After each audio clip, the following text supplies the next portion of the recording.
6 number একদমই simple একটা MCQ, যেহেতু সিরিয়ালভাবে সব করাইতেছি এজন্য এটা তুলছি। এটা আপনার সূত্র ছাড়াই নর্মাল হিসেব ডেটার মান বের করতে পারবেন। প্লাস কিউ এর মান 5 দিয়ে দিছে, পি মাইনাস কিউ এর মান 3 দিয়ে দিছে। আমাদের কাছে কি জানতে চেয়েছে? P square plus Q square.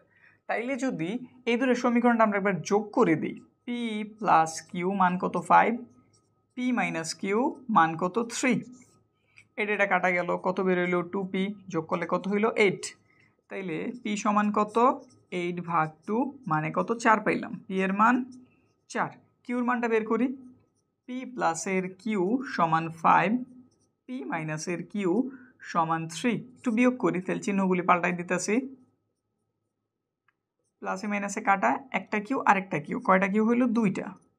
5টা থেকে 3টা চলে গেছে, 2টা রইল। তাহলে কিউ এর মান 2 ভাগ 2 কত বের হইলো? 1। কিউ এর মান পাইলাম আমরা 1। এখানে P square plus Q square বলছে, তাহলে পি এর স্কোয়ার কইরা দেই। পি এর স্কোয়ার করলে কত হইলো? 16। কিউর স্কোয়ার কইরা দেই। কিউর স্কোয়ার হইতেছে কত? 1। 16 আর 1 যোগ করলে কত?